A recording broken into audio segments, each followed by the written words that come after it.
Alright, so now we get onto the tech stuff, which is not very complicated, but is a very important aspect of the game. So, right, so you have administrative technology, diplomatic technology, and military technology.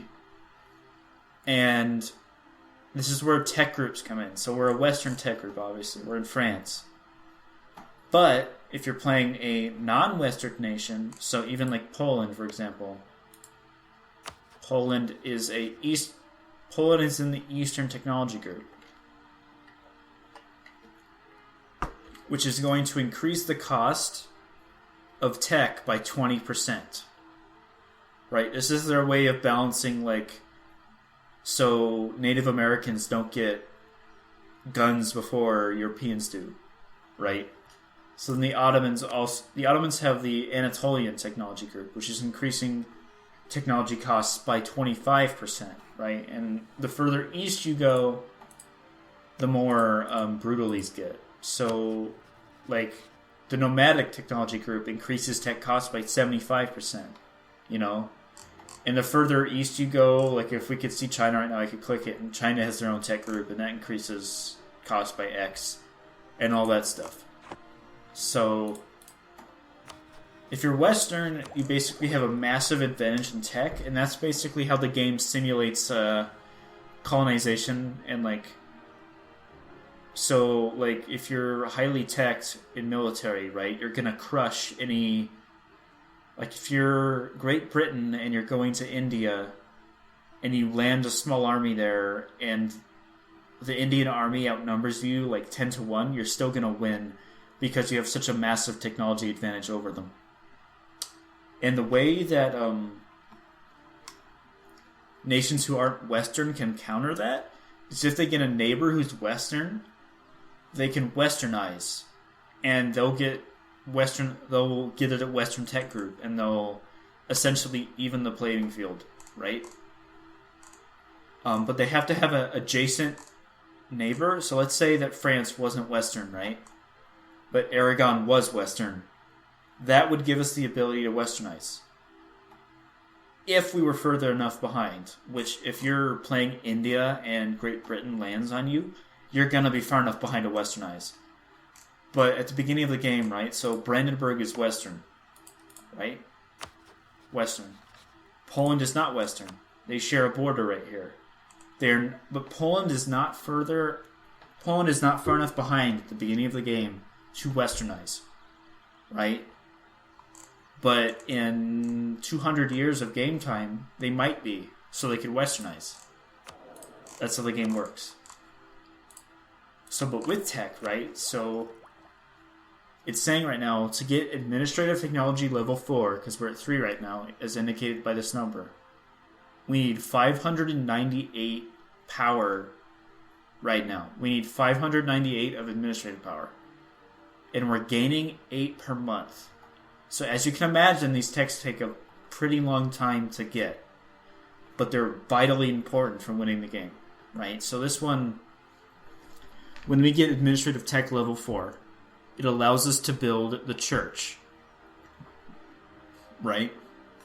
And the church increases local tax modifier by 40%. And that essentially means it's increasing the income you're getting from a province by 40%. Obviously a very big deal. And churches cost 100 gold, right? So it's a big investment, but a long-term gain sort of thing. Yeah, and it's the same thing with, like, diplomatic technology, right? We need a certain amount. We need 598, and we'll need 598 military power as well. And, like, as you can see here, so with military tech, like, at Miltech 5, we get a new type of infantry, right? That is significantly better than the level 1 infantry. And then it's like... I can't remember off the top of my head. I think that the level 12 infantry is guns. I think level 12 is guns. So it's like once you get Miltech 12, you have guns. And that's a big deal because that changes what I was talking about with fire, right? Suddenly, suddenly at level 12, shock is not as important as fire. Right? And cavalry becomes much less important to have a lot of cavalry at level 12, because cavalry loses its effectiveness when you have guns. But before you get guns, cavalry are a very important part, right? But you always are going to want to have at least 1 or 2 units of cavalry in your armies, because they can flank and do all that stuff, right? Cavalry doesn't become ineffective until World War I, which isn't even in this game. So, yeah. So that's tech. And once you hit administrative level 5, you get ideas, which are another major thing in the game. And what ideas are, they're essentially passive bonuses that you can get by spending either administrative, which is in this column, diplomatic, which is this column, or military, which is this column, right? So instead of spending your power up here on this technology, if you got a idea, you could instead spend that power on the idea. So let's say you pick quantity ideas, right? And so once you get a certain amount of power, whatever the number is that you need, you can get levée en masse, right? Which is, it increases your national manpower, this maximum number. It increases your maximum manpower by 50%, which is a massive increase, obviously. Right? And as you further along the tech tree, right? So it's like this costs 500 military technology points, or whatever it's called, military power. This costs 500, this costs 500, this costs 500, this costs 500, this costs 500, this costs 500. And then once you fill up all of these, once you get all of them, right, you have to do it sequentially. Right? So you can't get this one and then be like, I don't want this one, I want this one. You have to go sequentially. And once you get all of them, you get this little light bulb, which is the passive bonus for completing the whole tree, which is going to increase your land force limit by 50%, which is incredibly good, by the way.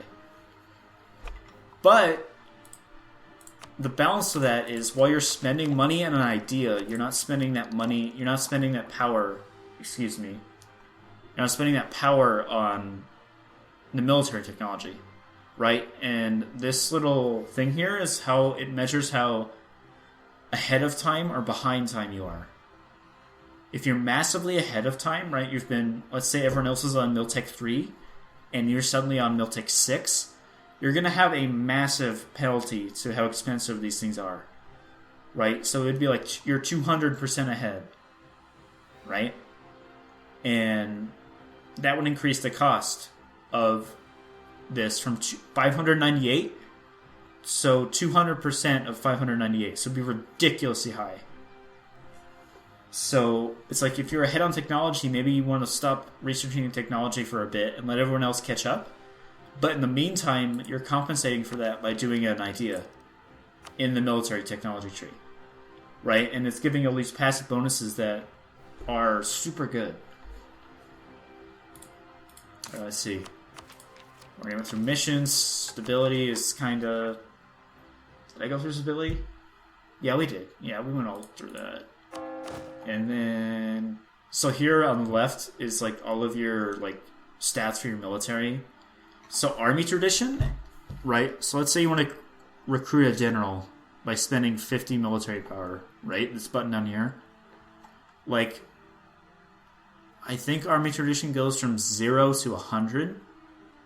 And the higher it is, the better general you have a chance of rolling, right?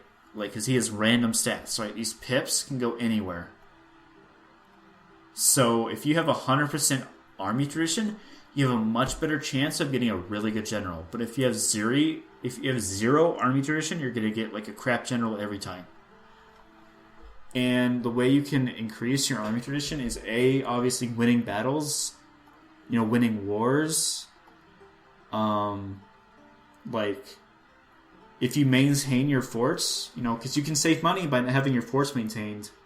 But if you maintain them, you gain a passive amount of army tradition per month, which counters the decay, because it naturally decays, right? So right now it's saying if we have all 5 of our forts maintained, we're gaining 0.65 army tradition per month, which is countering the decay completely. Right? But the higher your tradition, the more it decays, right? So it's base value of 5%. Is the base value plus 5%. I think it's 5% of whatever your tradition is, right? So it's like if it was 100% tradition, it would be decaying by 5 a month, right? And it naturally scale that way.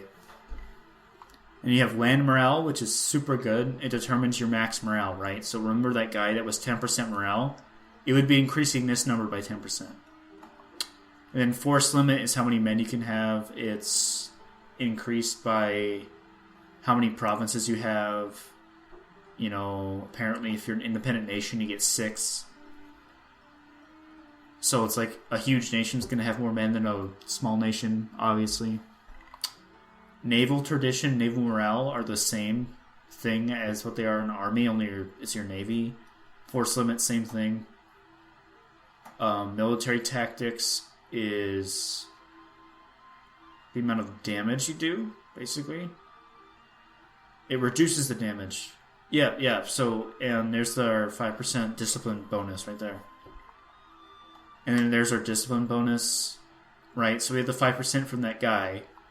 And then defensiveness is... defensiveness is like... So, when you're sieging a thing, there's a bar that goes down, or a bar that goes up, right? And every time it hits the top and it fills up all the way, it's going to... Like, so a siege will have a percentage, like it's at 0%. So that means you have a 0% chance for that month to take the city. And then if that bar goes up to the top, it's at 0%, it hits the top of that bar, it has a chance to go to 21%. So then you have a 21% chance of taking that city when that bar fills up again. And then it'll keep increasing. So if you fail at 21%, it might go up to like 35% chance. And then it might fail again when it hits the top. And then it might go to 49% chance to take the city. And so on and so forth until it gets to like... I think the max is 60% chance. So you could have a 60% chance of taking a city every time that bar fills up. Siegeability is the opposite of defensiveness. Right, so defensiveness increases the amount of time it takes for that bar to fill up. And siegeability increases or decreases the amount of time, right? So you want a high defensiveness on your forts, but you want a high siegeability if you're taking forts. If you're defending a fort, you want a high defensiveness. Combat width is this thing where... Right, so imagine your armies are lining up, right? That's combat width, right? So you have 20 divisions in a line, right? And they're attacking. The combat width is like, so if you have 21 men, 21 divisions, right? Having that 21st guy is not improving the speed or effectiveness of your army. Because only 20 guys can attack at a time. Combat width increases as your military set goes up. So that's another way that the Western powers like get advantage over non-Western nations, right? So Western nations have a super high combat width, but other nations won't. So they'll be able to bring more men to bear easier, right? See what else. And then there's this estate system, which is arguably not needed to be in the game, but they added it for flavor, I suppose. So they have loyalty, influence, and land. And what it means by land is, so in France, the nobility controls 28% of our provinces, right? And the clergy controls 17%, and the bourgeoisie control 13%. Right? And their influence is like how how influential they are. And it's really bad if one of these factions get up to above like 70% influence, because then they start doing they have a chance to declare themselves an independent nation in rebellion and like kill you. And then loyalty is a similar thing. Like if someone's super loyal to you, you give more bonuses, right? So you could click on this button, and you could grant the bourgeoisie this monopoly charters thing, right? And I do that, and I spend whatever it was, and it increases their loyalty from 50 to 65%. And as you can see, it added more bonuses, right? So you want everyone to be loyal because it gives us more shit, right? So if a loyalty is above 60% for the bourgeoisie, they will give you a development cost, like it's 7.5% cheaper to develop your land, and your trade efficiency is 15% better. If it's between 40 and 60, it'll just be the trade efficiency thing. And if their loyalty is below 40%, it's like negatively impacting your trade efficiency, and it's making development cost more. So you want all of these guys to be above 40% loyalty at all times, because otherwise they hurt. And there's some stuff, so like with the nobility, you can get them to grant you a generalship, which gives you a general with 40 tradition, right? And like I said before, tradition goes from between 0 and 100. And right now, so France only has like 13 army tradition, right? So if we needed a general, because this guy died, and we have 13 army tradition, obviously that's going to produce a bad general. But if we ask the nobility for generalship, they're going to give us a dude. We're going to be spending... Oh wait, you can do it once every 10 years. It'll give them 20 influence, right? And like I said, they don't want to be above... I said 70, but I think it's 80. You do not want any of them to get above 80% in this column, because then they start doing rebellion stuff. But every 10 years, we can ask them for a general of 40 tradition, which is essentially going to give us a 2-star general for free. Which is pretty good. Right? And there's all sorts of stuff you can do with that. As long as you keep them above 40% loyalty and below 80% influence, if you don't want to touch it more than that, it's fine, right? It's just like a thing where you can like min-max stuff. You don't need to worry about it. Alright, so... And then there's all this stuff with these diplomats over here, right? So you have 3 free diplomats, and diplomats, they can improve relations, as I said, with the Pope stuff. And you can do that with any nation, right? And if they're non-vassalized, like I said before in the video, you can get them up to plus 100. Right, so you can get Aragon up to 117 opinion, and there's a max of 200, right? So I can get Castile up to 125. But if they're a vassal, right? So if I have a vassal, I can improve relations by up to 200%.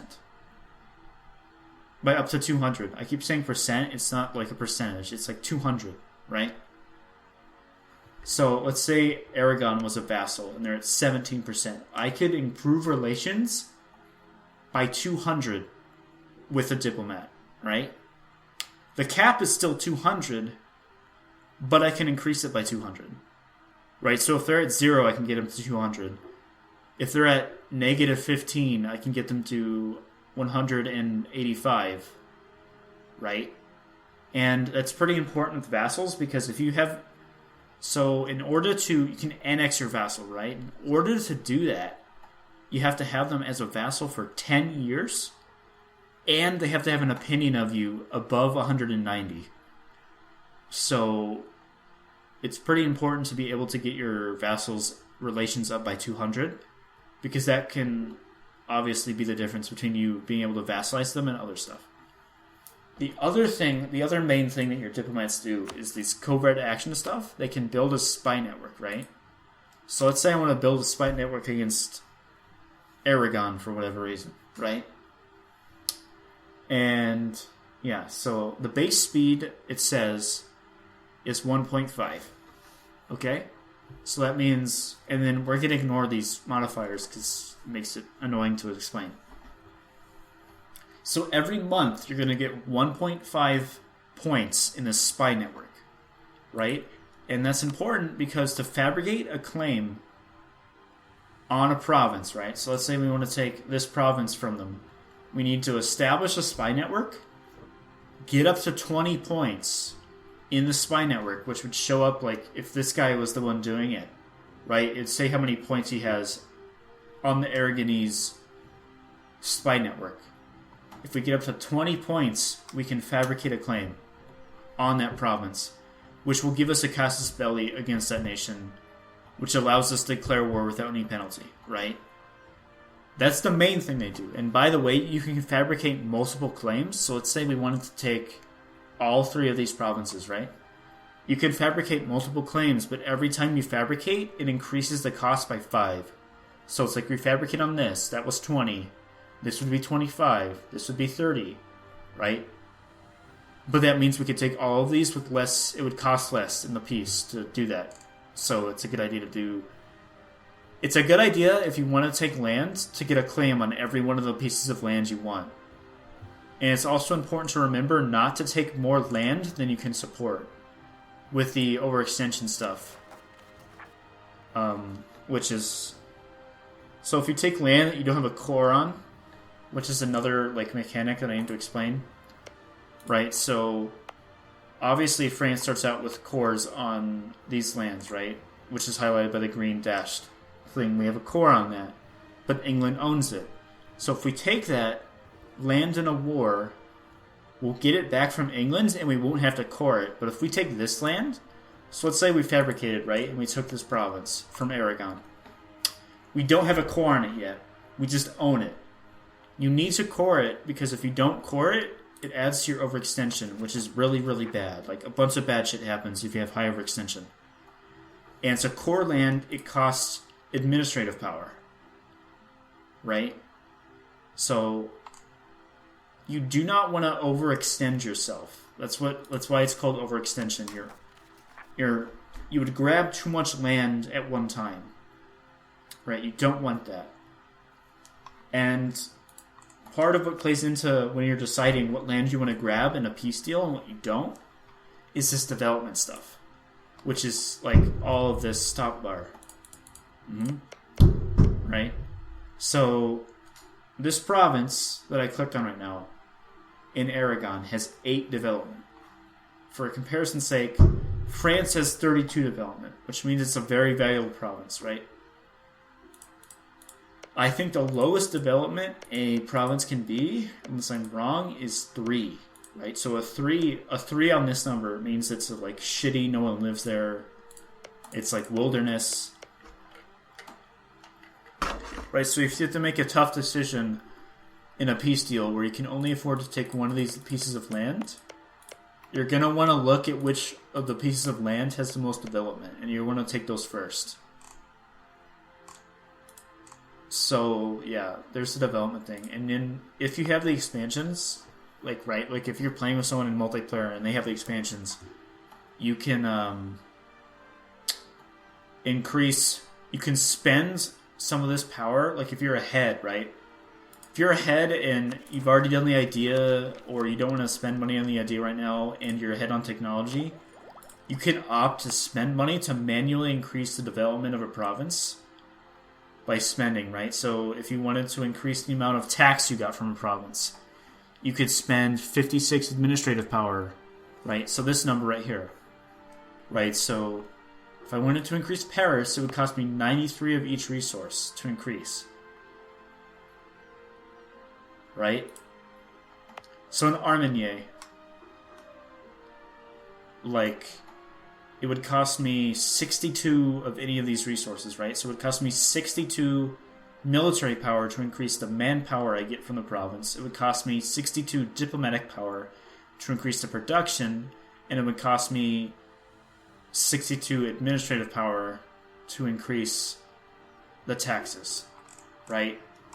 And when it talks about production, by the way, if you go in the trade, or not the trade menu, the trade goods menu, it means this stuff, right? So Armenier if you increase production by whatever, it would increase the production of wool in Armenier.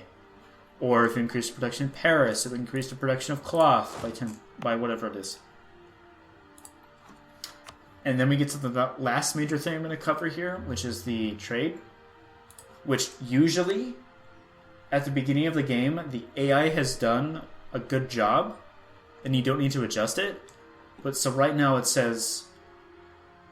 So we have two merchants, right? Which is displayed right here in the top. We have two merchants. One of them is in Genoa, and he is collecting 1.4 ducats from trade and putting it into our treasury, right? So from trade right now, we're getting 1.4 ducats from Genoa, the Genoese trade node, which is all of this yellow stuff. Like all these provinces in yellow are part of the Genoese trade node, right? And the other guy is in the Bordeaux trade node, which is this blue one right here, right? And he is currently... What is he doing? He's transferring... Like, you're going to have to imagine the abstraction. He's buying goods in the Bordeaux trade node, right? He's shipping them to the Champagne trade node, right? This red one. He is shipping these goods to increase the amount of money that is in this trade node, right? So altogether, he himself is shipping 1.76 ducats of trade up this line. As you can see, there's lines here, right? That's like saying where trade's flowing in from. On this line, he's taking it from all this stuff that's coming in. He's taking that and he's moving it to this one, right? So, but he's not the only one doing that. He's increasing it by 1.76, but in total, him and all these other people are increasing it by 4.14 ducats, which means they're increasing it by the total, right? So this total... So in total incoming, there's 5.64 ducats in total incoming. The local trade, right? So all these provinces together are contributing themselves 6.19. Outgoing, so 6.78 ducats are leaving.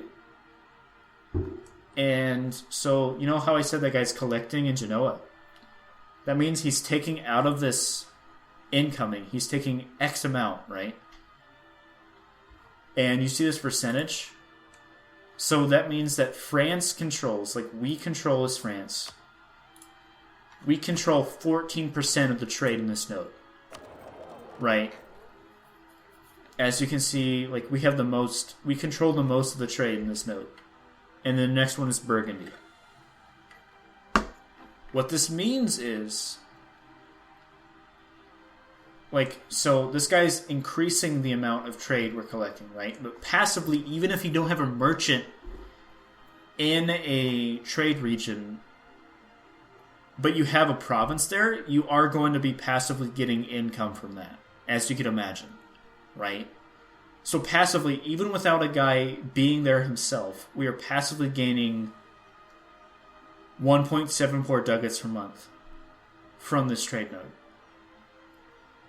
Oh wait, hold on. The merchant of France collects 1.74 ducats from his trade node. Out of this, they manage to create an... Oh, okay. So, it says we control 14%... Or, it says 14 here, but it says 15 here. It's rounding up here, I think. So we control 14% of the total trade, right? Which means we're producing 1.74 ducats of trade. And what it's saying is our dudes are investing 1.74 ducats, right?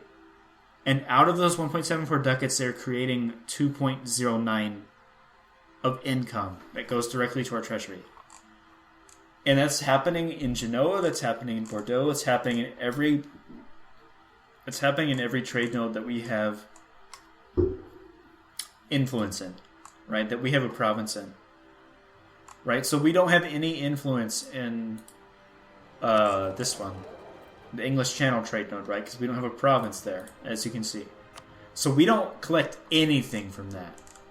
But if we were to take our cores back from France, or from England, we would. So, yeah. I think that's about it as far as the basics go. I know this video has gone on for quite a long time, but I hope it has allowed you to play the game, especially in multiplayer, a bit more effectively. Obviously, the easiest way to learn the game is just to play it or to watch someone play it on YouTube, which I sort of did, but not. But yeah, I hope I've addressed your questions, sort of. And I'll see you guys next time.